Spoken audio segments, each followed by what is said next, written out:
अच्छा, यहाँ पे देखो क्या यहाँ पे चलो ये निकाल के ला रहे हैं, तब तक आप 10 अवतार को से पूछ लेते।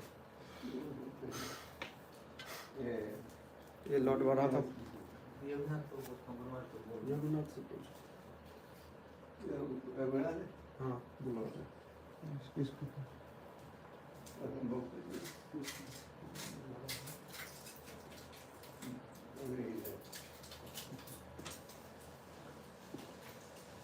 The appearance of Lord Varaha.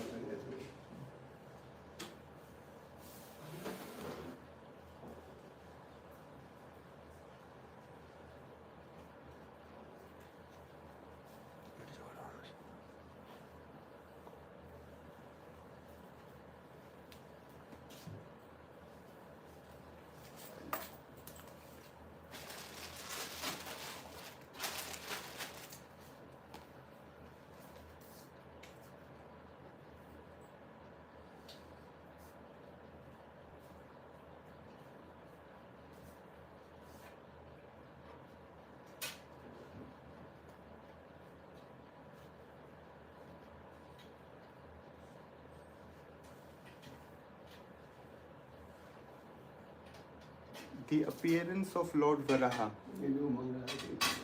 Okay.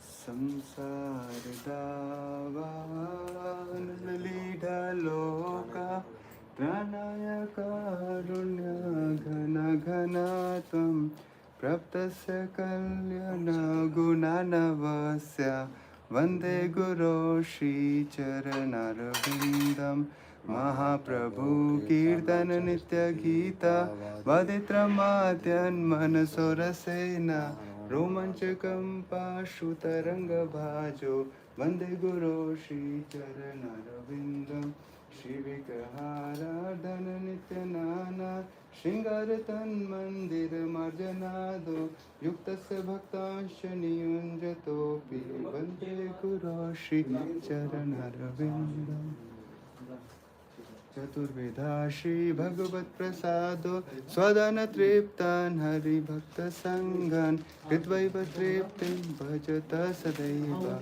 Vande Guru Shri Charanarvindam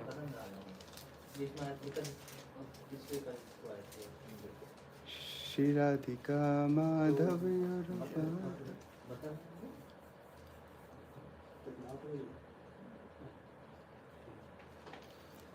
Shri Radhika Madhavyorapara Madhurya Leela Gunarupanamnam Pratishana Swadana Lolupasya Vande Guru Shri Charanarvindam Shri Radhika Madhavyorapara Madhurya Leela Gunarupanamnam Pratishana Swadana Lolupasya Vande Guru Shri Charanarvindam Nikunjayuno Rati Keli Siddhyai Yayali Bhiryuktirapekshaniya Tatra Didakshad Ati Vallabhasya Vande Guru Shri Charanarvindam Sakshat Ritvena Samasta Shastre Uktastatha Bhavyata Eva Sadvi Kintu Prabhoya Priya Eva Tasya Vande Guru Shri Charanarvindam Yasya prasadat bhagavat prasado Yasya prasada nagati kutopi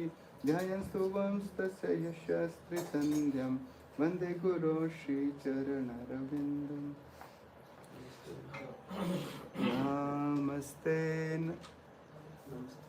Narsinghaya Prahlad Daine Hiranyakashi Purvakshaha Shilatanka Nakhalaye Ito Nrsimha Parato Nrsimho Yato Yato Yami Tato Nrsimha Bahe Nrsimho Hridaye Nrsimho Nrsimha Madim Sharanam Prapade Tava Kara Kamal Pare Nakhamadbhuta Shringam Dalita Hiranyakashipu Tanu Bhringam Keshavadrita Narahari Rupa Jai Jagadish Hare Jai Jagadish Hare Jai Jagadish Hare Shri Shri Nrsimhadev Bhagwan ki jai Lakshmi Maharaj ki jai Namo Nama Tulasi Krishna Preyasi Namo Nama Radha Krishna Seva Pava Eya Bhilasi Ye Tomara Sharan Laye Tara Vancha Purna Hoy Kripa Kari Karo Tare Vrindavan Vasi Mora Eya Bhilash Vilash Kunje Diyo Vas Naine Heri Vo Sada Yugal Rupa Rasi Ei Nivedana Dhara Sakhiranu Kara Seva Adhikara Diye Karo Nij Dasi Dina Krishna Dase Koy Ei Yena Mora Hoy Shri Radha Govinda Preme Sada Yena Bhasi Tulasi Krishna Preyasi Namo Nama Vrinda Devi Tulsi Maharani ki jai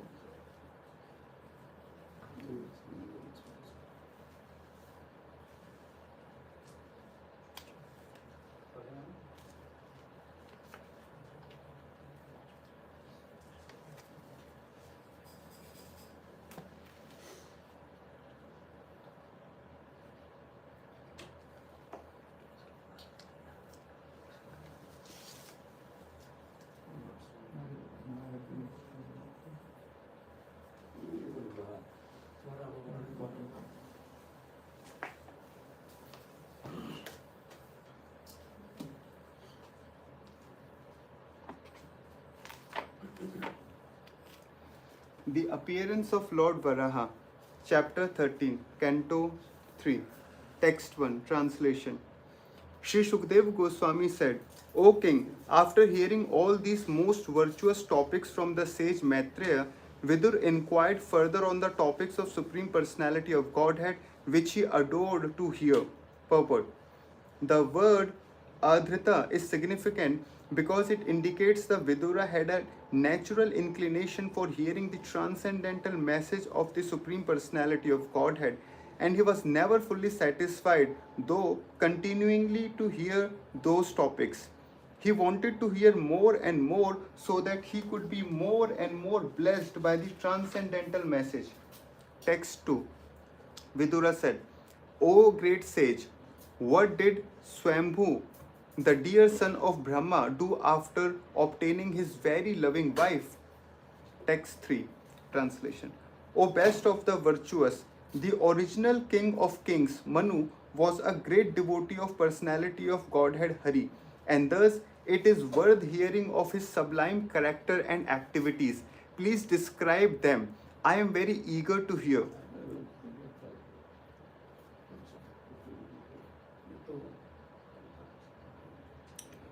Purport. Srimad Bhagavatam is full of transcendental topics of the personality of Godhead and his pure devotees. In the absolute world, there is no difference in quality between the Supreme Lord and his pure devotee. Therefore, hearing the topics of the Lord and hearing of the character and activities of the pure devotees have the same result, namely the development of devotional service. Text 4. Translation.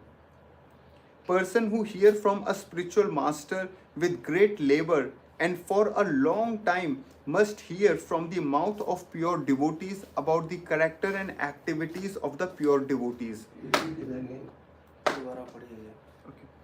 Text for translation. Persons who hear from a spiritual master with great labor and for a long time must hear from the mouths of pure devotees about the character and activities of pure devotees. Pure devotees always think within their hearts of the lotus feet of the personality of Godhead, who awards his devotees liberation. Purport. Transcendental students are those who undergo great penance in being trained by hearing the Vedas from the bona fide spiritual master. Not only must they hear about the activities of the Lord, but they must also hear about the transcendental activities of the devotees who are constantly thinking of the lotus feet of the Lord within their hearts. A pure devotee of the Lord cannot be separated from the lotus feet of the Lord even for a moment. Undoubtedly, the Lord is always within the hearts of all the living creatures.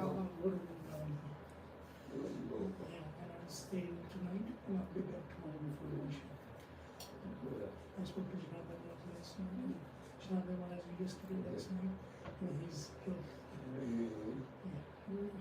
That should be done. Thank you so much.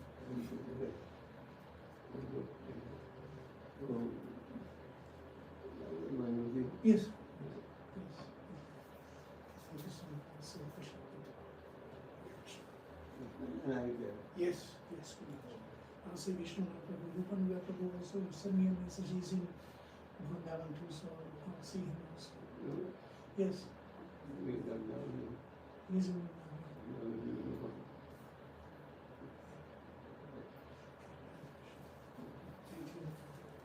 A pure devotee of the Lord cannot be separated from the lotus feet of the Lord even for a moment. Undoubtedly, the Lord is always within the hearts of all living creatures, but they hardly know about it because they are deluded by the illusory material energy. The devotees, however, realize the presence of the Lord, and therefore they can always see the lotus feet of the Lord within their hearts. Such pure devotees of the Lord are as glorious as the Lord.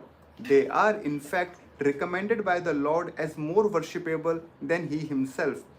Worship of the devotee is more potent than worship of the Lord. It is therefore the duty of the transcendental students to hear of pure devotees, as explained by similar devotees of the Lord, because one cannot explain about the Lord or His devotees unless one happens to be a pure devotee himself. Text 5. Sri Sukdev Goswami said, "The personality of Godhead Sri Krishna was pleased to place his lotus feet on the lap of Vidura because Vidura was very meek and gentle. The sage Maitreya was very pleased with Vidura's word, and being influenced by his spirit, he attempted to speak."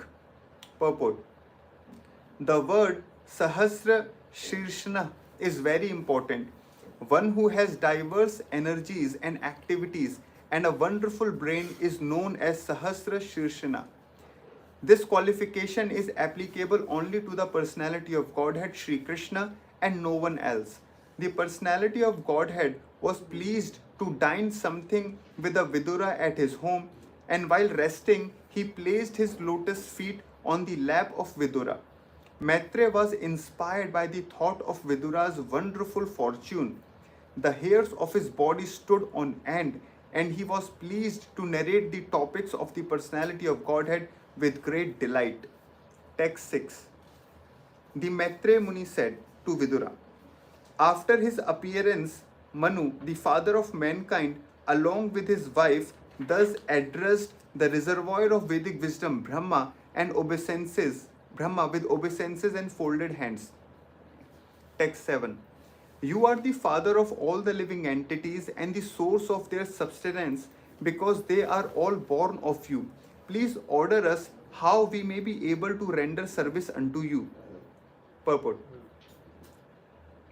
The son's duty is not only to make the father the source of supply for all his need, but also when he is grown up to render service unto him.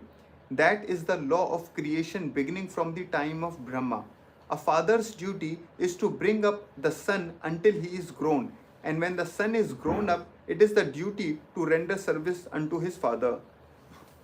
Text 8. Translation. O worshipful one, please give us your direction for the execution of duty within our working capacity, so that we can follow it for fame in this life and progress in the next.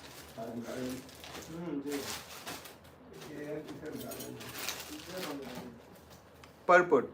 Brahma is the direct recipient of Vedic knowledge from the personality of Godhead, and anyone discharging his entrusted duties in disciplic succession from Brahma is sure to gain fame in this life and salvation in the next.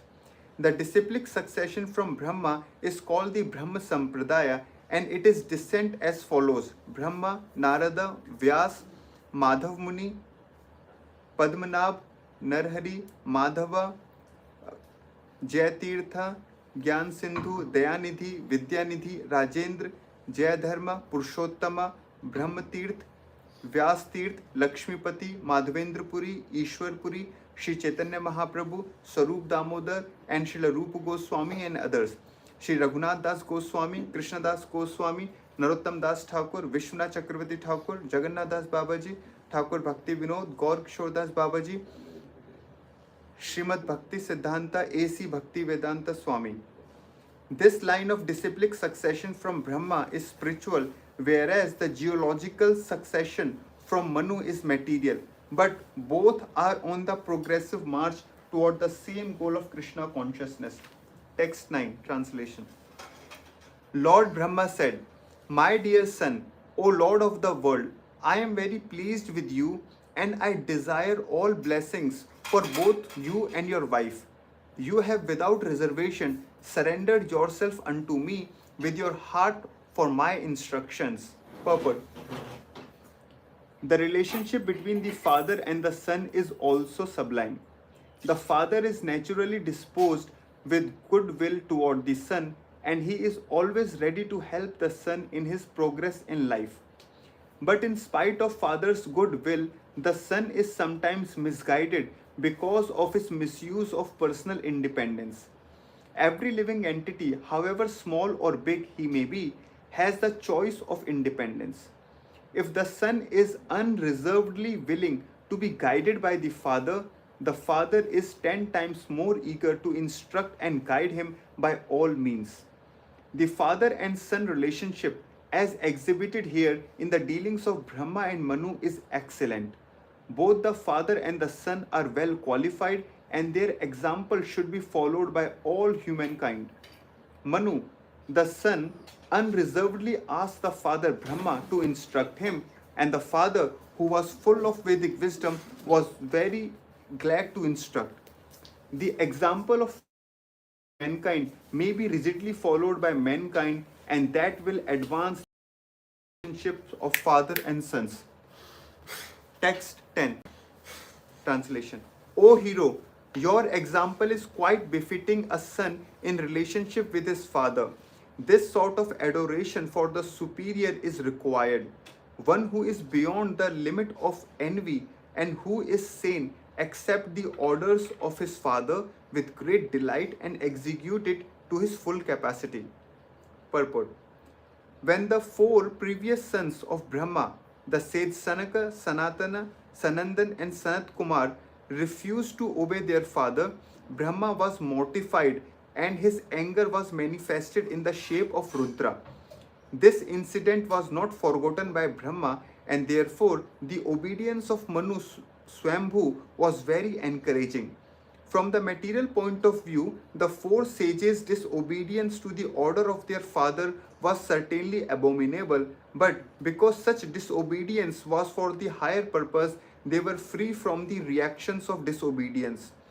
Those who disobey their father on material grounds, however, are surely subjected to disciplinary reaction for such disobedience. Manu's obedience to his father on material ground was certainly free from envy, and in the material world it is imperative for ordinary men to follow the example of Manu. Text 11. Translation. Since you are my very obedient son, I ask you to beget children qualified like yourself in the womb of your wife. Rule the world in pursuance of the principles of devotional service. 6:40 minutes. Okay, Guru Maharaj. Since you are my very obedient son, I ask you to beget children qualified like yourself in the womb of your wife. Rule the world in pursuance of the principles of devotional service unto the personality of Godhead, and thus worship the Lord by performance of yajna. Purport. The purpose of material creation by Brahma is clearly described herein. Every human being should beget nice children in the womb of his wife as the sacrifice of purpose of worshipping the Supreme Personality of Godhead in devotional service. In the Vishnu Puran 3.8.9, it is stated, Varnashrama cha ravatah purushena param pumah Vishnu aradhyate pantha nanya tat tado karshanam. Quote, one can worship the Supreme Personality of Godhead Vishnu by proper discharge of the principles of Varna and Ashram. There is no alternative to pacifying the Lord by execution of principles of Varnashrama system. Vishnu worship is the ultimate aim of human life. Those who take the license of marriage life for sense gratification must also take the responsibility to satisfy the Supreme Personality of Godhead Vishnu, and the first stepping stone is the Varnashram Dharma system. Varnashram Dharma is the systematic institution for advancing in the worship of Vishnu. However, if one directly engages in the process of devotional service to the Supreme Personality of Godhead, it may not be necessary to undergo the disciplinary system of Varnashram Dharma. The other son of Brahma, the Kumara, directly engaged in devotional service, and thus they had no need to execute the principles of Varnashram Dharma. Text 12. O king, if you can give proper protection to the living beings in the material world, that will be the best service for me. When the Supreme Lord sees... Last one there.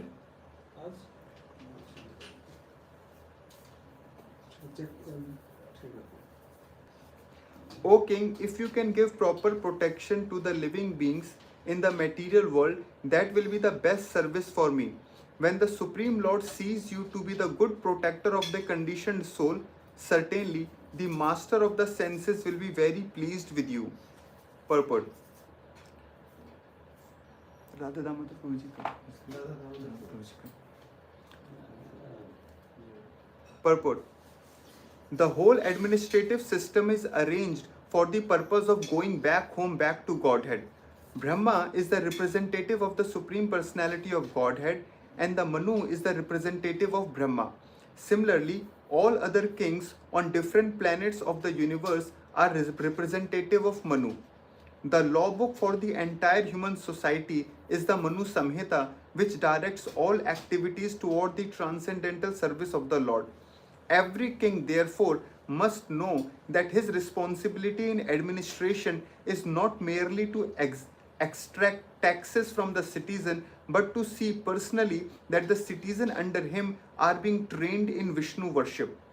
Everyone must be educated in Vishnu worship and engaged in the devotional service of Rishikesha, the owner of the senses. The conditioned souls are meant not to satisfy their material senses, but to satisfy the senses of Rishikesha, the Supreme Personality of Godhead.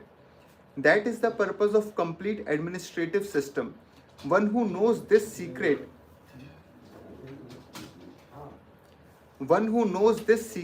as disclosed herein in the vision of Brahma is a perfect administrative head. One who does not know this is a show bottle administrator. By training citizen in the devotional service of the Lord, the head of the state can be free in his responsibility. Otherwise, he will fail in the onerous duty entrusted to him and thus be punished by the supreme authority. There is no other alternative in the discharge of administrative duty. Text 13, translation. The Supreme Personality of Godhead said, Janardana, Lord Krishna, is the form to accept all the results of sacrifice. If he is not satisfied, then one's labor for advancement is futile. He is the ultimate self, and therefore one who does not satisfy him certainly neglects his own interest. Purport.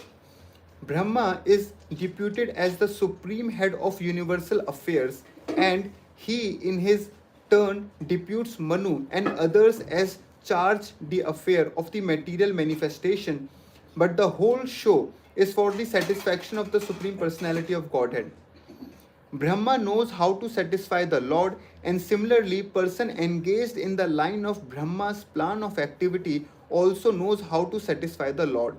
The Lord is satisfied by the process of devotional service consisting of the ninefold processes of hearing, chanting, etc. It is in one's own self-interest to execute prescribed devotional service, and anyone who neglects this process neglects his own self-interest. Everyone wants to satisfy his senses. 3 more minutes remaining, Guru Maharaj. 50 minute 47 हो गए 47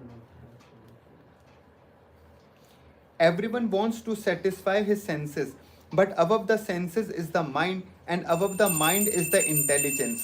Above the intelligence is the individual self, and above the individual self is the super soul. Above even the super self is the Supreme Personality of Godhead, Vishnu Tattva. The primeval Lord and the causes of all causes is Sri Krishna. The complete process of perfectional service is to render service for the satisfaction of transcendental senses of Lord Krishna, who is known as Janardana. Text 14, translation. Sri Manu said, O all-powerful Lord, O killer of all sins, I shall abide by your orders.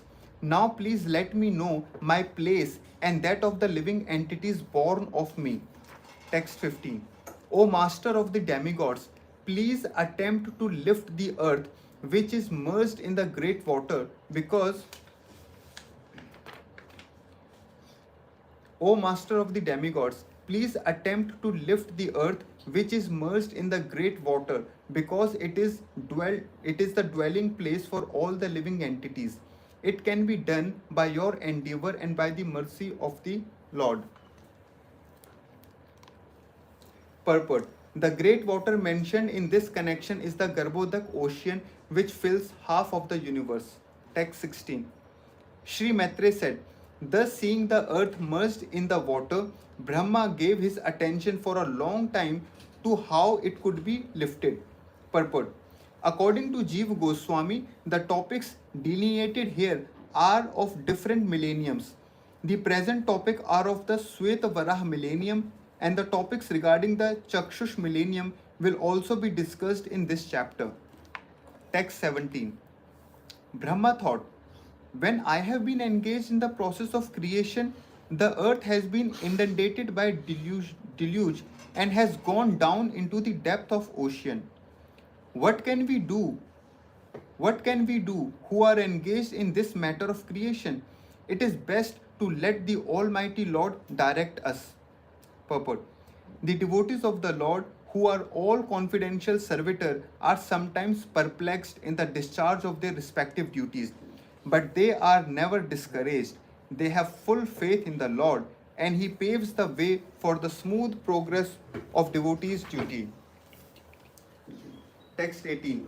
O sinless Vidura, all of a sudden, while Brahma was engaged in thinking, a small form of boar came out of his nostril.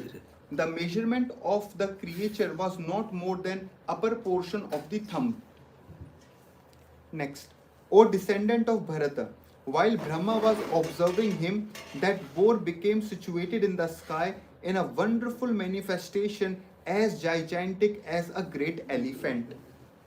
Next, stuck with wonder at observing the wonderful boar-like form in the sky, Brahma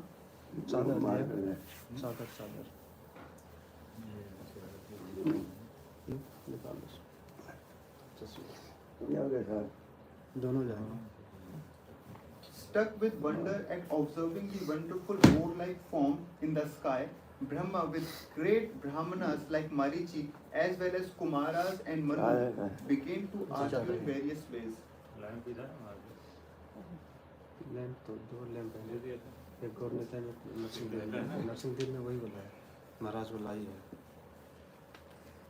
In this same in this lamp कल some सब लेके गया था.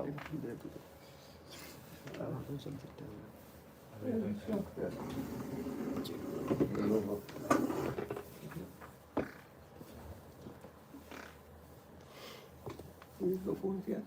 हाँ वो आ जाएंगे गुरु 7:45 तक पहुँच जाएंगे.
प्रकार से भगवान ने इस सृष्टि का निर्माण किया,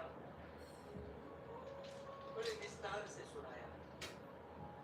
और सृष्टि निर्माण होने के बाद सृष्टि में प्रजाओं की उत्पत्ति कैसे हुई, किसने सुनाया?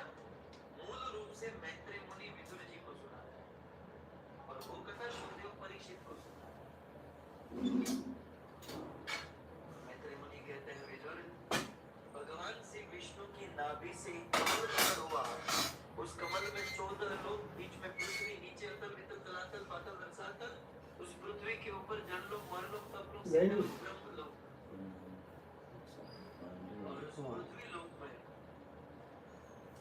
उसने भगवान की नाभि से ये कमल, कमल की डंडी में ये 14 लोग, और सबसे ऊपर जो कमल ब्रह्म लोक था, वहां पर ब्रह्मा जी प्रकट हो गए। ब्रह्मा जी प्रकट होकर 100 साल तक तपस्या की। भगवान ने आशीर्वाद दिया, ब्रह्मा जी को ज्ञान प्रदान किया और कहा कि ब्रह्मा जी, आप प्रजा की उत्पत्ति करो। सर्वप्रथम ब्रह्मा जी ने अपने शरीर से नारद को जन्म दिया। बेटा शादी कर ले। नारद जी ने कहा, नारायण नारायण, हम तो भजन करेंगे। अमृत छाड़ी विष मांगे, यही बड़ो मूर्ख, हम तो भजन करेंगे। नारद जी और भी बहुत सारे बच्चों को जन्म दिया, लेकिन शादी करने के लिए कोई तैयार नहीं हुआ। ब्रह्मा जी को आया क्रोध। ब्रह्मा की भृकुटी से एक रोता हुआ बालक प्रकट हुआ। रोते हुए इस बालक ने जन्म लिया, इसलिए इस बालक का नाम था रुद्र। ब्रह्मा की भृकुटी से रुद्र का जन्म हुआ। शिव जी ने कहा, पिताजी कोई आज्ञा? बोले हाँ, प्रजा की उत्पत्ति। शिव जी तो कैलाश में जाकर तो अपना स्वभाव, जैसी अपनी प्रोफाइल, भूत प्रेत पिशाच, विचित्र विचित्र सृष्टि करने लगे। विचित्र विचित्र जीवों को पैदा करने लगे, और शिव जी के द्वारा उत्पन्न वे सारे जीव सब आखिर ब्रह्मलोक में गए, ब्रह्मा का गला दबाने लगे। ब्रह्मा समझ गए ये शिव जी की पैदाइश है। ब्रह्मा ने लगाया शिव जी को कौन, घुमाया, बेटा शिव, क्या पिताजी डैड, क्या? बोले तू ये रहने दे। क्या रहने दो? बोले ये सृष्टि का जो डिपार्टमेंट है ना, प्रजा उत्पत्ति का, तू रहने दे। तू प्रलय का डिपार्टमेंट ले ले। जब प्रलय का टाइम आएगा तब तू एक्टिवेट हो जाना, बाकी तू शांति से भजन कर। शिव जी को प्रलय का डिपार्टमेंट दिया। ब्रह्मा जी सोचे क्या करूं? ब्रह्मा जी ने अपने आधे अंग से मनु और आधे अंग से शत्रुपा, मनु और शत्रुपा को प्रकट किया और उनको कहा कि तुम दोनों पृथ्वी लोक पर जाओ और पृथ्वी लोक पर जाकर मैथुनी सृष्टि प्रारंभ करो। और फिर मनु और शत्रुपा से जो सृष्टि हुई, उसी से हुए मनुष्य, मानव। हम लोगों के पूर्वज कौन? मनु और शत्रुपा। महाराज के ऊपर है क्या? लेकिन आपके डार्लिंग ने क्या कहा? हम लोग कहाँ से आए हैं? बंदर से आए हैं। हमारे पूर्वज कौन थे? डार्लिंग मर्द के वालों, तेरा पापा बंदर है, हमारा पापा बंदर था।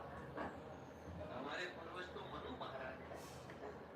श्रीमद् भागवत कहता है कि हम मनु महाराज से आए हैं, हम ऋषि मुनियों की संतान हैं। लेकिन हमारा ये सब कैसे हुआ सुनिए।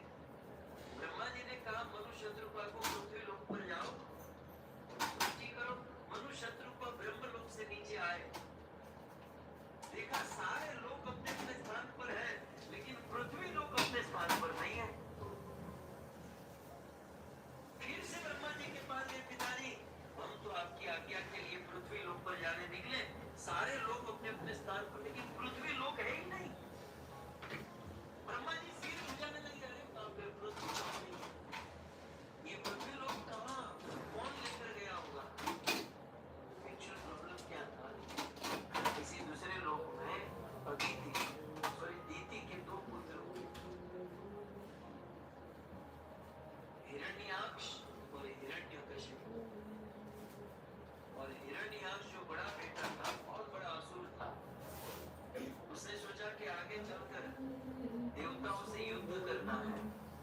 देवताओं को हराना है, और देवताओं की शक्ति बढ़ाने वाले मनुष्य हैं। यज्ञ करते हैं, शक्ति बढ़ाते हैं। एक काम करते हैं, जिस पृथ्वी पर मनुष्य यज्ञ करते हैं उस पृथ्वी को ही रसातल में जाकर छिपा लेते हैं। न रहेगा बांस, न बजेगी बांसुरी। इसलिए हिरण्याक्ष पृथ्वी को रसातल में जाकर छिपा दिया था। ब्रह्मा जी को पता नहीं। ब्रह्मा जी सोचे क्या हुआ होगा। ब्रह्मा जी के मन में चिंता होने लगी कि पृथ्वी कहाँ चली गई। लेकिन ब्रह्मा जी हमारी तरह चिंता नहीं करते ना। हम लोग इतनी चिंता करते हैं, इतनी चिंता करते हैं, फिर जितना खाते हैं ना उसका खून नहीं बनता। हम लोग देखते हैं कुछ लोग कितना खाते हैं लेकिन शरीर बिल्कुल सूखा पतला। और हम लोग पानी भी पीते हैं ना तो 500 ग्राम बढ़ जाता है। तो चिंता होती है ना, वो नहीं कुछ करने देती है। तो ब्रह्मा जी ने चिंता नहीं की, चिंतन किया। चिंता से मुक्त होने के लिए राम इलाज है चिंतन। सो ब्रह्मा जी चिंतन करने लगे, भगवान का स्मरण करने लगे। आइए ब्रह्मा के साथ हम भी प्रभु का स्मरण करें और दशा अवतार में से दिव्य अवतार को धरती पर प्रकट कराए। हरे कृष्णा कृष्णा कृष्णा हरे भाव से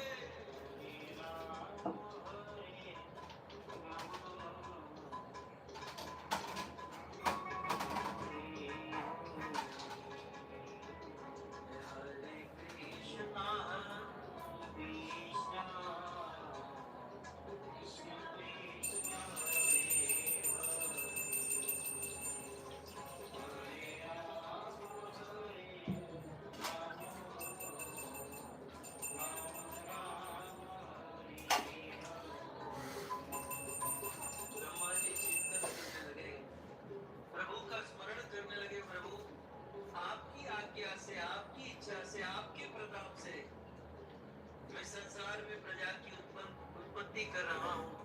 बहुत बड़ा विघ्न आया। ये वसुंधरा, ये पृथ्वी अपने स्थान पर नहीं है। प्रभु ये कहाँ होगी? जब जब हमने आपको पुकारा आप प्रकट हुए हैं। प्रभु आज प्रकट होकर वसुंधरा का उद्धार कीजिए। इस प्रकार से ब्रह्मा जी भगवान का स्मरण कर रहे हैं। इस संसार में जिसने भगवान को पुकारा भगवान आए। वो तब भी आते थे, आज भी आते हैं। बस केवल पुकारने की देरी है। जैसे ही ब्रह्मा जी ने पुकारा, ब्रह्मा जी को छींक आई। कैसे? आज आपको आती है क्या? तो छींक आती है तो आप कुछ करते हो, कुछ बोलते हो कि बस नहीं एक्सक्यूज मी ऐसे करके बस बंद हो जाता। छींक आती है तो भगवान का नाम लेते हैं, हरे कृष्ण, राधे, जय श्री राम। ऐसे बोलते हैं कि नहीं? सब लोग छींक आओ, हरे कृष्ण। ये सीख लेना। हमारी भारतवर्ष की संस्कृति है, जब हम छींक खाते हैं, छींक खाने के बाद स्वाभाविक भगवान का नाम लेते हैं। क्यों जानते हैं? विज्ञान, साइंस ने ऐसा साबित किया है कि जब हम छींक खाते हैं तो हमारे शरीर में जितनी भी नसें हैं, नस, वो सारी नस खुल जाती है। मतलब छींक खाने के बाद 24 घंटे तक आपको हार्ट अटैक नहीं आएगा। आपकी नस में कोई ब्लॉकेज नहीं होगा छींक के 24 घंटे तक। मतलब छींक आना मतलब 24 घंटा तो आपका सेफ है। 24 घंटे तो आपको हार्ट अटैक नहीं आएगा। तो ये छींक आने से भगवत कृपा समझकर भगवान का नाम। ब्रह्मा जी को छींक आई। मैत्रेय ऋषि कहते हैं कि ब्रह्मा जी की नासिका से एक छोटा सा छिद्र प्रकट हुआ और वो छिद्र धीरे धीरे धीरे बड़ा हो गया और वो छिद्र ने वराह रूप धारण किया, शुक्र रूप, वराह रूप।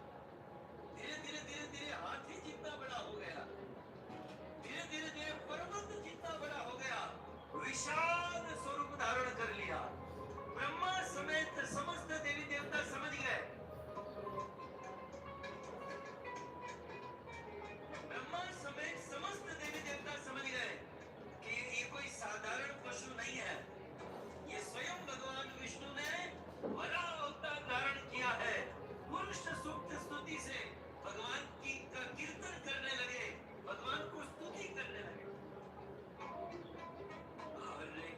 हरे कृष्णा कृष्णा कृष्णा हरे हरे हरे राम राम राम हरे हरे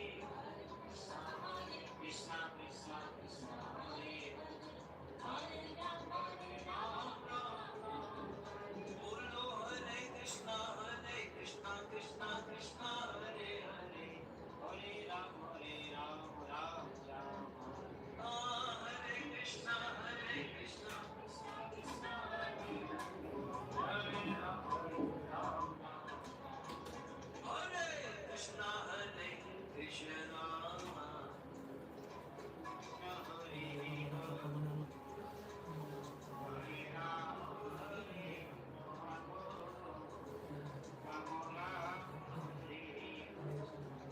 भगवान वराहदेव प्रकट हुए हैं, विशाल शरीर धारण किया है। मैत्रेय मुनि कहते हैं भगवान वराह का स्वरूप कैसा है? भगवान वराह के का मस्तक बादल को छू रहा है। भगवान वराह के मस्तक के भागों से बादल भीतर भीतर हो रहा है। भगवान वराह के शरीर से हजारों हजारों सूर्य का प्रकाश पुंज निकल रहा है। भगवान वराह के दो दिव्य दांत हैं और सुंदर सा शरीर है, हाथ में गदा है और अपनी पत्नी वसुंधरा का उद्धार करने के लिए भगवान वराह अब समुद्र में छलांग मारने जा रहे हैं। 1 2 3 करके छलांग मारे, समुद्र फट गया, समुद्र का जल आकाश को छू गया और भगवान वराह रसातल में पहुंचे। खिचड़ी पूजा बना लेंगे ना? खिचड़ी आप बनाएंगे? नहीं बना दो। हाँ मिर्ची भी होगी। ठीक है अदरक भी। कर सर पर सदरिया मर कर अनुसर कर परवर धर मेर पुरे हरि हर सुर पवन हमारी दीवाना हर भगवती हर पन भगवान वराह रसातल में पहुंचे और सर्वप्रथम अपनी पत्नी वसुंधरा को अपने दांतों पर रखे और उसे लेकर अपने स्थान पर आ गए। जैसे ही पृथ्वी का उद्धार किए, पृथ्वी को लेकर अपने स्थान पर रखे, हिरण्याक्ष को पता चल गया, दौड़ कर आया। हिरण्याक्ष के हाथ में गदा, भगवान वराह के हाथ में गदा और दोनों एक दूसरे के ऊपर टूट पड़े। इतिहास की एक अद्वितीय घटना, हिरण्याक्ष ने अपनी गदा का प्रहार भगवान वराह के ऊपर किया, भगवान वराह के हाथों से गदा गिर गई। भगवान के हाथ में गदा गिर गई और हिरण्याक्ष का उत्साह बढ़ा। ये कोई पावरफुल नहीं है, इसमें कोई ताकत नहीं है, इसमें कोई दम नहीं है, लेकिन वो मूर्ख जानता नहीं था कि भगवान की दिव्य लीला। और उसी समय भगवान वराहदेव माटी सटक ली, मेरी पत्नी को छेड़ा है ये। वसुंधरा पृथ्वी कौन? भगवान विष्णु की पत्नी है ना, और वराह कौन है? भगवान विष्णु का अवतार। ये मेरी पत्नी को छेड़ा। आप अपनी पत्नी के साथ कहीं जा रहे हो और कोई आपकी पत्नी को छेड़े तो आप ये कहोगे रुक रुक रुक, मैं घर से बंदूक लेकर आता हूँ। तू रुक, मैं घर से तलवार लेकर आता हूँ। हम बंदूक में तलवार लेवा जावा नहीं को छेड़ा तो जो हाथ में आया, हाथ में कुछ थप्पड़ मार के हटाया। तो भगवान वराह ने क्या किया? हिरण्याक्ष ने उनकी पत्नी वसुंधरा को छेड़ा था। भगवान वराह ने अपना दिव्य हाथ उठाया और जैसे ही हाथ उठाया, हिरण्याक्ष के नीचे से धरती सरक गई, ब्रह्मांड कांपने लगा, आकाश गरजने लगा, हिरण्याक्ष के मस्तक से ताज गिरने लगा, हिरण्याक्ष की मां दीदी के स्तन से खून चूने लगा, आकाश में गीत डोलने लगे। और उसी समय भगवान वराह ने अपना हाथ ऊपर किया और एक जम के थप्पड़ मारा, धड़ से मस्तक दूर जाकर गिरा, खून का फव्वारा निकल गया, आकाश में देवता प्रकट और भगवान की जयकार करने लगे।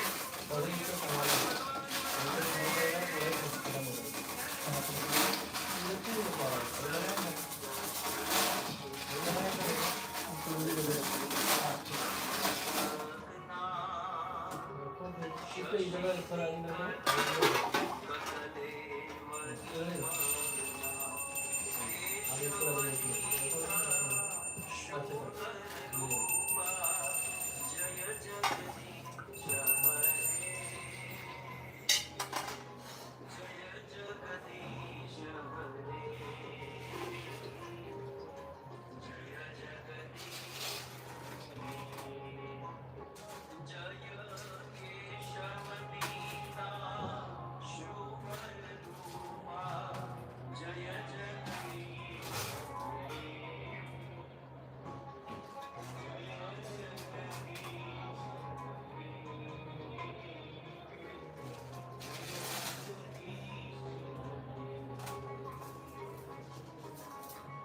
माता कुंती कृष्ण को प्रार्थना कर रही थी ना, तब भगवान के इन अवतारों का स्मरण करके रोने लगी। कृष्ण आप कितने दयालु हो, कृष्ण आप कितने कृपालु हो, कृष्ण आप अपने भक्तों की रक्षा करने के लिए क्या नहीं करते हो। आप अपने भक्त की रक्षा करने के लिए कभी मछली बन जाते हो, मत्स्य अवतार, अपने भक्त की रक्षा करने के लिए हयग्रीव कभी घोड़ा बन जाते हो, अपने भक्त की रक्षा करने के लिए कभी नर और सिंह हो जाते हो, और आज अपने भक्त की रक्षा करने के लिए सूअर बन गए। एक साधारण इस पृथ्वी में सूअर कोई अच्छा पशु तो नहीं बना, लेकिन अपने भक्तों की रक्षा के लिए आप किस हद तक चले जाते हो कृष्ण। आपसे ज्यादा दयालु, आपसे ज्यादा कृपालु ईश्वर इस धरती पर कौन हो सकता है। केशव प्रीता शुकर रूपा, केशव प्रीता शुकर। गाइए केशव। खड़े होकर दो बार करेंगे। भगवान का दिव्य अवतार हुआ है भाव से। केशव प्रीता शुकर रूपा, जय जगदीश हरे, जय जगदीश हरे, जय जगदीश हरे, जय केशव प्रीता शुकर रूपा, जय जगदीश हरे, जय जगदीश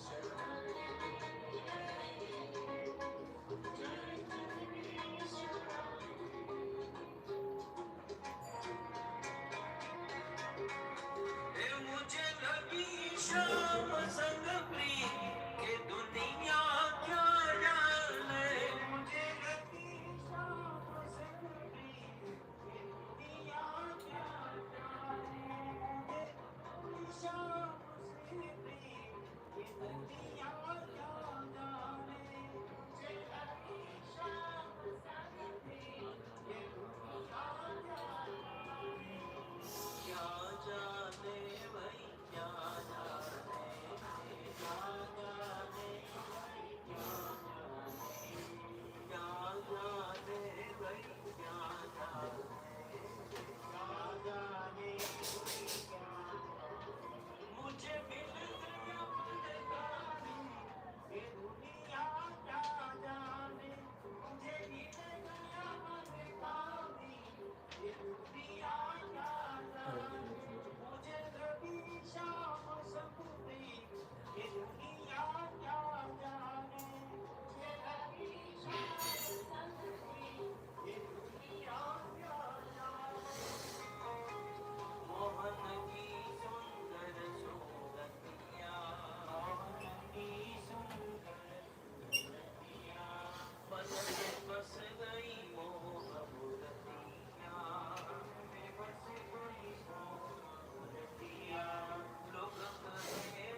से वराह तो को निरदान अंगुष्ठ परिमाणतः अंगूठे के बराबर वराह तोक का मतलब वराह का बच्चा अंगूठे के बराबर सूकर शावक ब्रह्मा की नासिका से प्रकट हुआ।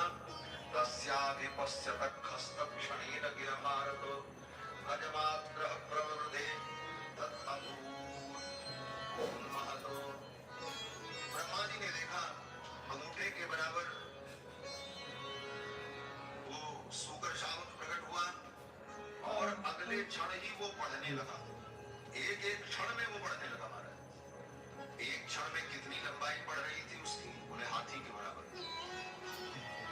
गजमात्र प्रवृद्धे एक क्षण में हाथी के बराबर, दूसरे क्षण 2 हाथी के बराबर, तीसरे क्षण में 3 हाथी के बराबर। तो ब्रह्मा जी चौंक गए, मेरी नाक से छोटा सा डंकू प्रकट हुआ और इतना विशाल बड़ा विशाल वराह रूप प्रकट हो गया।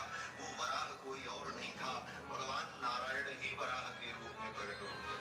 भगवान नारायण का वराह अवतार हो गया। बोलो श्री वराह भगवान की। वराह भगवान का अवतार हुआ।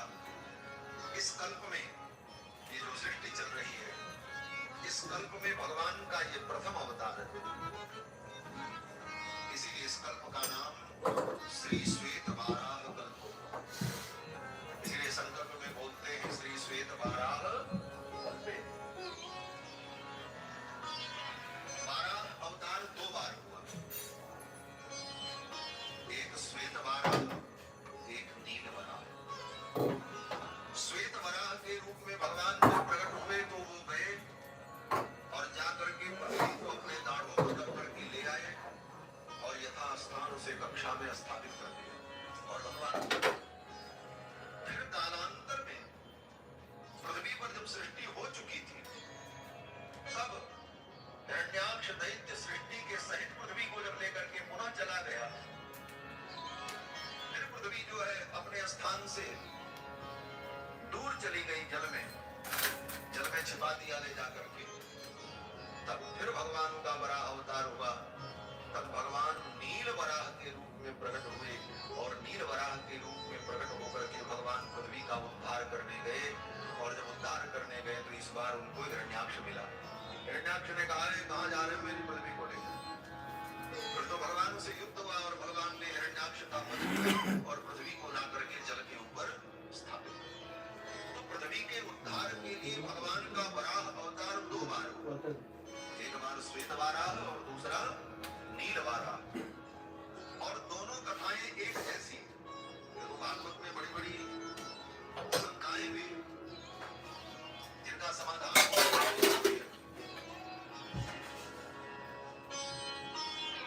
यहाँ पर जो भागवत में वर्णन है वराह भगवान के अवतार का, वराह भगवान ने अवतार लिया और पृथ्वी का उद्धार करने गए। हिरण्याक्ष दैत्य मिला, भगवान ने उसका वध किया और पृथ्वी को ला करके जल के ऊपर स्थापित किया। अब प्रश्न ये है कि अभी तो मनु और शत्रुपा प्रकट हुए और मनु और शत्रुपा अभी ब्रह्मलोक में है। पृथ्वी पे उनको सृष्टि करना है और पृथ्वी अपने स्थान पर है। तब भगवान ने अवतार लिए और पृथ्वी को लाने गए। और जब पृथ्वी को लेकर के आएंगे तब मनु और शत्रुपा की संतानें होंगी और मनु शत्रुपा की संतानों में जो मनु की बेटी है देवहूति, उनकी बेटी जो प्रभा है,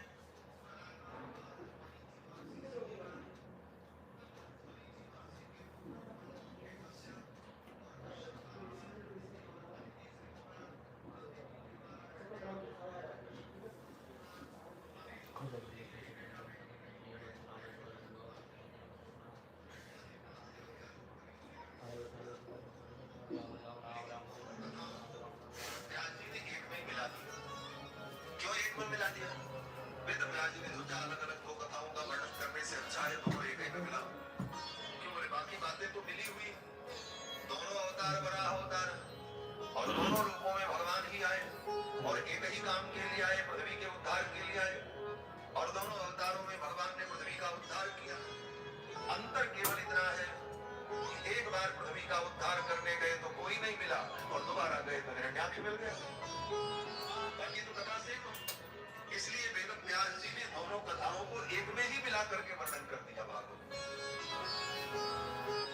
चावल कहाँ पे है? चावल कहाँ पे? कारण ये है कि भगवान की कथाएं तो अनंत है।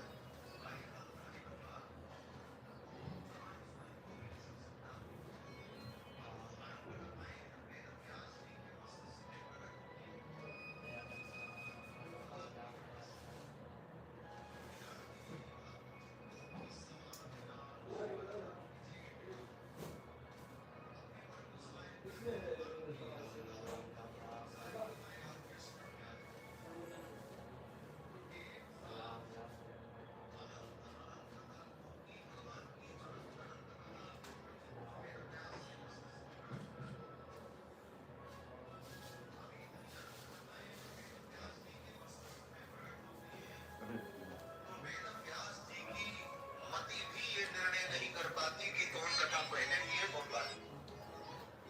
किस काल में कौन घटना हुई वो काल निर्धारण कर पाना व्यास जी के लिए असंभव हो जाता है। कि भगवान की कथा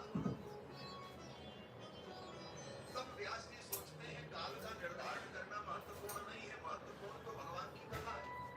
इन कथाओं को गा करके सुन करके इनका वर्णन करके हमारा चित्त भगवान में लग जाए, उद्देश्य केवल इतना है। वो किस काल वो घटना पहले हुई वो बाद में हुई ये काल निर्धारण महत्वपूर्ण नहीं। और ये तो भगवान की लीला है। हमारी आपकी लीला काल निर्धारण वाला बने। जहाँ इतने लोग बैठे हैं, किसी की आयु 50 वर्ष की, किसी की 40 वर्ष की, 60 वर्ष का, 70 वर्ष का। अगर आपसे पूछा जाए कि जब से आपने होश संभाला तब से आपके जीवन में जितनी घटनाएं हुई उन घटनाओं को डेट बाय डेट आपको बता दो। अपने ही जीवन की कई घटनाएं ऐसी होती हैं कि हम भ्रम हो जाते हैं, पहले हुआ था बाद में हुआ। फुल स्वेटर पहना दो। बहुत सारी घटनाएं ऐसी होती हैं हमारे जीवन में अभी थोड़ा जो हमें याद तो रहती है, लेकिन क्या पकड़ जिसका निर्णय हम स्वयं नहीं कर पाते। तो 150 वर्ष की आयु में होने वाली घटनाओं का काल निर्धारण हमारी बुद्धि में स्थिर नहीं रहता, हमें भ्रम हो जाता है। और भगवान की लीला है वो तो अनंत अनंत वर्षों की लीलाएं हैं। और वो सारी लीलाएं जब व्यास जी के मस्तिष्क में प्रकट होती हैं, तो व्यास का मस्तिष्क भी छोटा पड़ जाता है।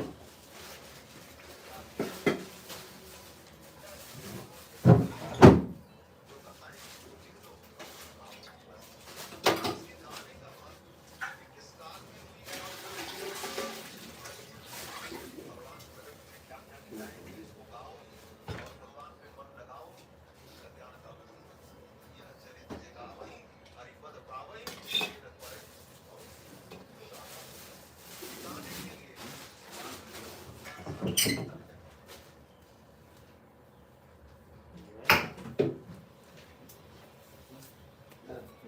भगवान ने वराह रूप में जब राक्ष का उद्धार किया,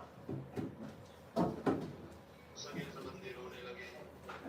सबके शोक को शांत करने के लिए हिरण्यकशिपु ने सबको ज्ञानोपदेश किया। फिर हिरण्यकशिपु अपने भाई को मारने वाले विष्णु के साथ वैर बदला लेने के लिए तैयार हुआ। वो वन में गया, तपस्या किया, ब्रह्मा जी को प्रसन्न किया, वर मांगा, मैं मरूं नहीं। ब्रह्मा जी बोले सॉरी, मैं सही करूं नहीं। I cannot sign your papers. I don't have that power. Even I have to die. I'm supposed to die. एक दिन आता है कि मुझे भी जाना पड़ता है। आप ब्रह्म भुवनाल होगा 15 दिन और दिन। तो भाई जो पैदा होता है वो मरता तो है, मरना तो तुझे पड़ेगा, तो कुछ और मांग ले। तो हिरण्यकशिपु ने शब्द बदल दिए लेकिन मांगा वही। ठीक है, मरना पड़ेगा तो ठीक है, मैं मरूं, लेकिन दिन में न मरूं, रात में न मरूं, घर में न मरूं, घर से बाहर न मरूं, धरती पर न मरूं, आसमान में न मरूं, मनुष्य से न मरूं, पशु से न मरूं, दिल से न मरूं, दानव से न मरूं, अस्त्र से न मरूं, शस्त्र से न मरूं, गीले से न मरूं, सूखे से न मरूं। विचार कर करके मांगा और फिर कहा कि ब्रह्मा जी अब लंबा चौड़ा क्या करूं? आप है सृष्टि के रचयिता, आप किसी भी स्वेटर नहीं ला पाए, सुबह जल्दी गया है। हाँ स्वेटर दे दो। नहीं फुल स्वेटर पहना दे, हमारे सर्दी लग गया है। और आपसे भी न मरूं। फुल स्वेटर फुल चटर टोपी क्या सब कुछ पहनना पड़ेगा ना। सब कुछ मान लिया उसने कि अब मैं नहीं मरूंगा। अत्याचार की पत्नी का नाम गरम पानी में मिक्स डाल दे ठंडा कर। लाल, अनुलाल, संलाल, प्रहलाद, प्रहलाद मां के गर्भ में थी। जब हिरण्यकशिपु गया वन में तपस्या करने, इंद्रादि देवों ने आक्रमण किया, असुरों को मार डाला। सगर्भा कयाधों का हरण करके ले जा रहे इंद्र। नारद ने रोका है कि सरस्वती शोभा नहीं देता ये तो। दो बटन जाते और इनमें से कहां है? तब उसने ज्ञान पाप लगे। प्रभु सरस्वती को भी जो सत्य कहे वो देवर्षि। सरस्वती बोले, देवर्षि मैं इसको मारने वाला नहीं हूँ, लेकिन इसके उदर में हिरण्यकशिपु का बच्चा है। जब ये बच्चे को पैदा करेगी मैं इसके बच्चे को मार डालूंगा, फिर इसको छोड़ दूंगा। नारद जी बोले, इसके उदर में भगवान का मन है। सुनते ही सरस्वती ने बोला, क्षमा कर, मां मुझे क्षमा कर। भगवान के भक्त की मां इससे अपराध हो गया। प्रणाम किया कयाधों के गर्भ में रहे हुए परिक्रमा शाम दे दो। आगे और नारद जी कयाधों को आश्रम मिले।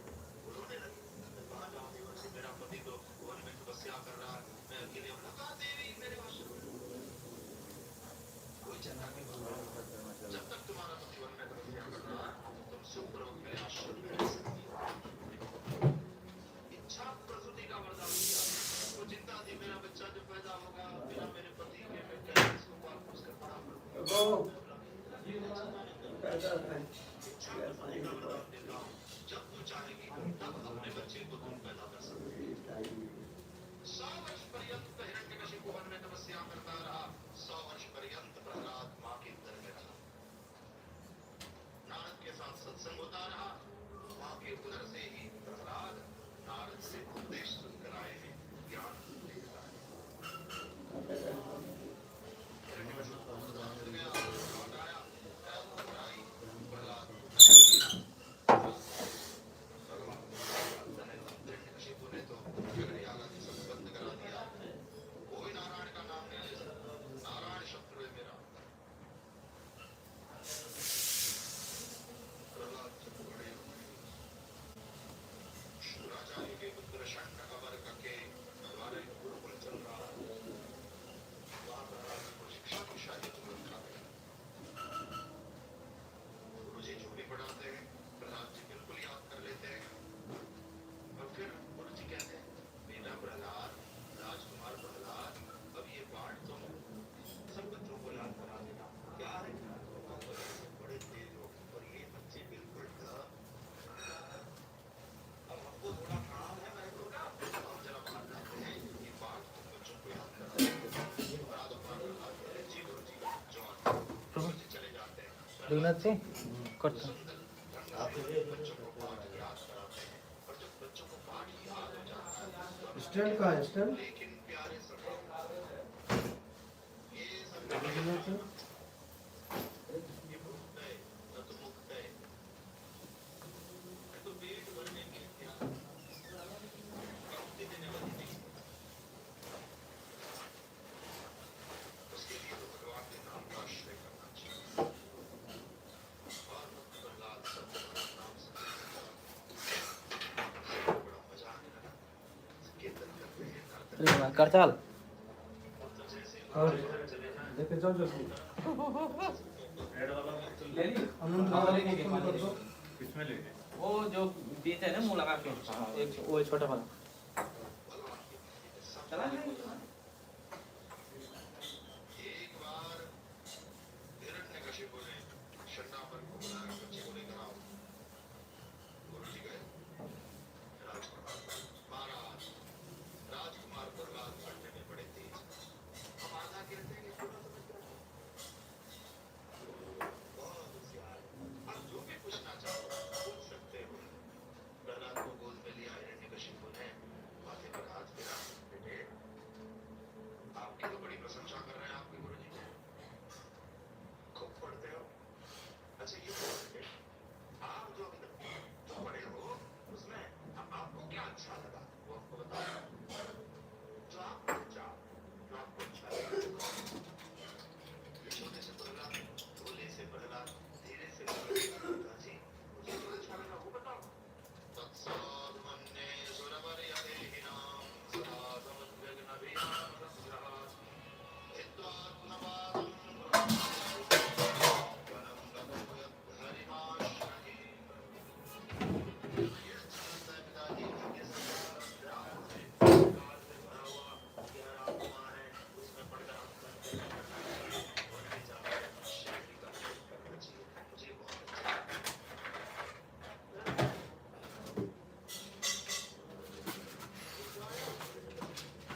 एक सभा बोला, प्रहलाद जी मैं कुछ पूछना चाहता हूँ।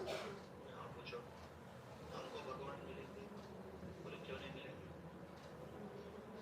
बोले हम असुर जो ठहरे। प्रहलाद जी बोले क्या तो देवताओं ने ठिकाने रखा? ठाकुर जी तो सबके हैं, देव दानव मानव जो भी सही भाव से मिले सबको भगवान मिल सकते हैं। बड़ा प्रसन्न हो गया वो बालक। कहा प्रहलाद जी फिर उसके लिए हम क्या करें कि भगवान हम पर कृपा करें? हाँ प्रहलाद जी बोले महत्वपूर्ण प्रश्न है। देखो एक बार आप बाली विलास कर रहे थे अपने कमल आसन पर विराजमान, और तब देव दानव मानव सब ब्रह्मा की रची हुई सृष्टि है, सब गए ब्रह्मा जी के पास नमस्कार करके बोले हे पिता आपने हमको रचा, आपने हमको इस संसार में पैदा किया, लेकिन हमारे कल्याण का मार्ग तो आप हमको बताइए, हमें कैसे रहना चाहिए? तो ब्रह्मा जी ने आंख खोली, देवों दानवों मानवों सबके सामने देख करके बोले द एक ही अक्षर बोला और फिर आंख बंद कर ली। फिर ध्यानस्थ हो गए। देवों दानवों मानवों ने एक दूसरे के सामने देखा, नहीं पूरा एक ही अक्षर था द। सब लौट गए और सब लोग विचार करने लगे कि भाई ब्रह्मा जी के कहने का तात्पर्य क्या है।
पद्मा केवला सती पद्मा कुंडमुई सलधना मते आहार सपदे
प्रभु करो दया देहु मोरे पद छाया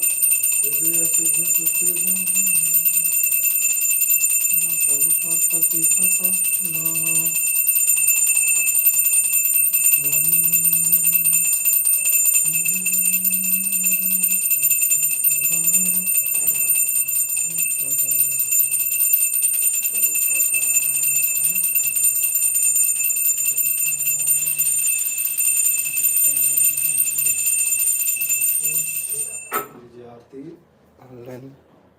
Hare Krishna.